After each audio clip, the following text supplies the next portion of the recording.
Hello everyone, thank you so much for joining me here today. If you're new, I'm Amanda. Welcome to the channel where we are all about shattering the mental health stigma. If you haven't already, make sure you make sweet love to that subscribe button so you're not missing any of these reactions, any of my vlogs about my mental health journey, or any of my celebrity interviews about their mental health journeys. Today's reaction is a request from James Dimson, my amazing Patreon. I love and appreciate you so much. Thank you for your support. If you guys have not had the chance to check out my Patreon, make sure to do so. Link is in the description. You get priority song requests. You get to jump on multiple live streams with me every month.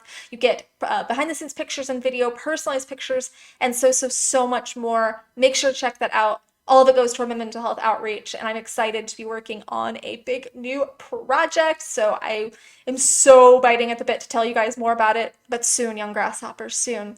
I am going back down the Megadeth rabbit hole today. I got introduced a couple months ago, and I am going to be reacting to In My Darkest Hour. So I've never heard this song before, but like I said, I did get introduced to the band not too long ago, but I am just ready to get my jam on today.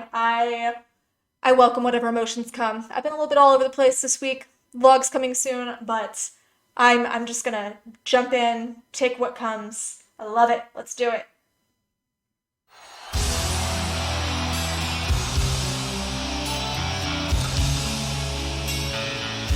I'm in this business for the reason that Megadeth is in this business, and that's because of attitude, integrity, and music.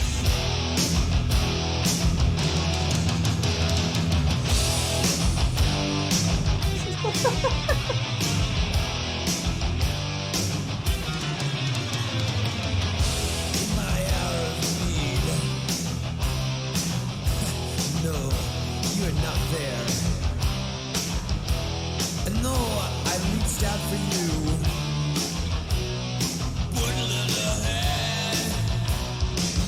Man, how many of us have been there? That we give and we give and we give until our personal bucket's empty because we're so busy filling everyone else's, and then ours is just drying up because it seems like there's nobody there. And if you have people in your life like that, you might need to reassess your interaction with them, because it's not a healthy relationship, friendship, even a professional interaction. It's not healthy to be surrounded by emotional vampires.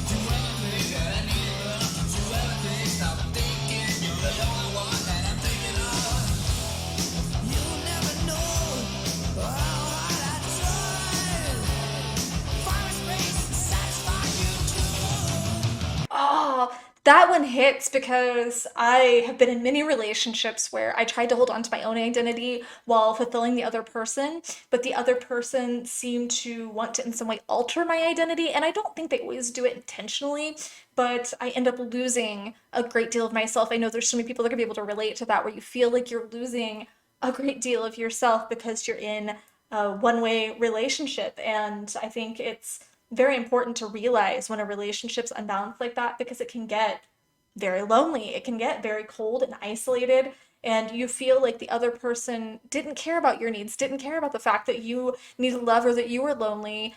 They are typically very ungrateful, and even when you're doing everything for them, it's, well, I don't see that. You never do anything for me. It's always about you. And while sometimes that might be the case and you might have an altered perception, I think often they kind of try to project their own behaviors, in my opinion.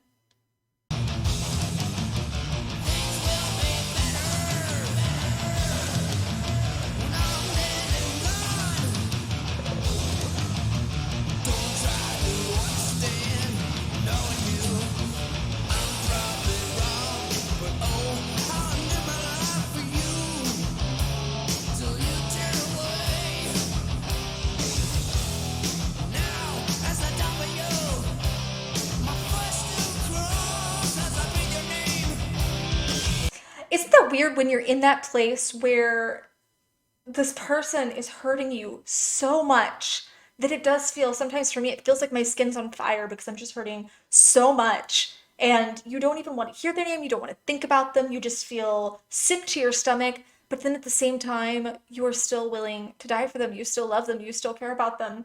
And you have altered part of yourself. You've given your life to them for them to just take it and not get back. And that's so very sad to be stuck in that position. I've been stuck in that position. I know a bunch of you have been stuck in that position. Things will not be better when you're dead and gone just because someone hurt you, maybe betrayed you. I've come to realize, number one, that even if it feels malicious, it's not always malicious. Selfish, maybe, but it's typically not malicious, and it doesn't reflect on you. It reflects on them and their needs and their experiences and how far down they fell.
I am on that.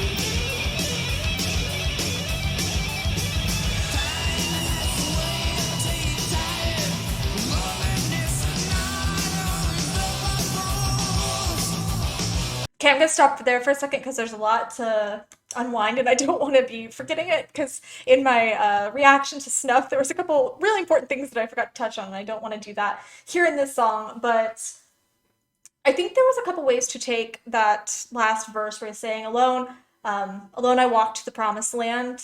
And there's the part that's saying, "Okay, I'm breaking free. I'm letting go." You could perceive it as he is suicidal and wanting to let go. But you could also perceive it as, and this is how I'm going to choose to take it, that friends and family and people are saying there's another side to this, because there is. And he is trying to hold on to that hope and trying to hold on to that, okay, there's a life after this. There's a better place for me.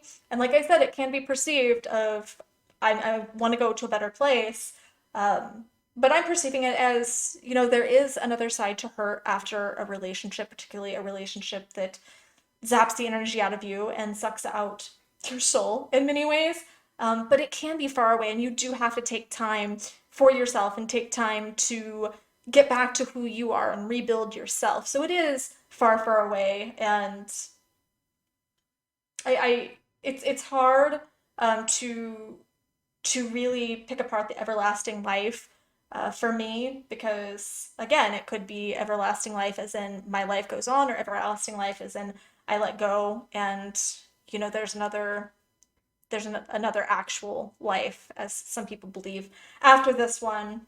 But I really take that I have to die first, as in I have to die to be reborn, and we do have to let a part of ourselves go. A relationship or breakup, especially one where there was apparently some codependency, there was a very close bond going on here, you have to go through the grief process. A part of you has to die, and you have to go through the grief process in order to move forward, in order to find love again, life again, purpose again, reason again. It's not easy, but it is there.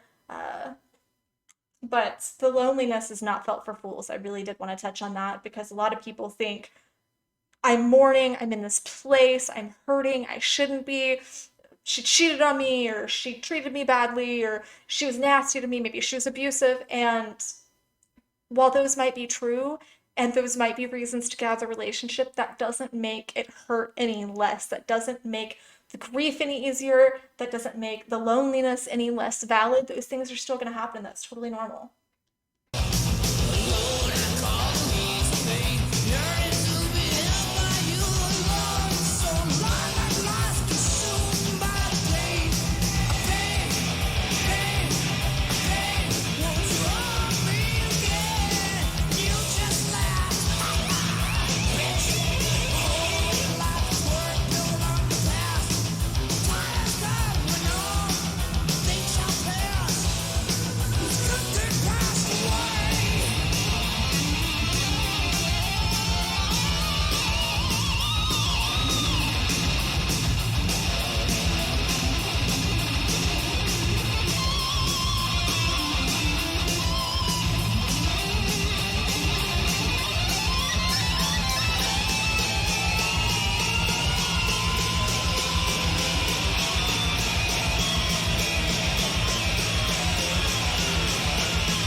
I want to stay at a street level because then I don't have any, pretentious values in life. I don't start writing music just for the dollar sign.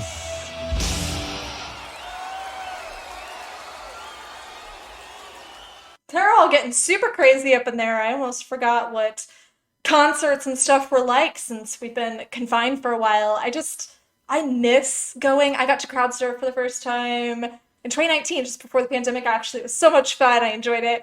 So I miss that just high energy. I miss the getting to feel so connected and feel so badass. It's just so amazing. I love that so much. I miss that. So, but then there's I never grew up on music like this. I never listened to music like this a lot. So I'm still in awe when I see these amazing guitar solos and stuff because I just never particularly connected to that as much as I did lyrics. I was always much more of a lyrical person. I always listened to the singers and the voices. That's why I got so attached to Linkin Park, is just listening to Chester and the Ferocity that I forget how these more mellow bands can be equally as amazing. So I am happy that I got to touch into that again. But there is that desperation of the won't you hold me again? Won't you just be there for me again? Even if you know it's unhealthy, you just want that person to be there, and they just kind of laugh in your face and brush it off. And there's so many ways that they can do that. His was just kind of like, bitch.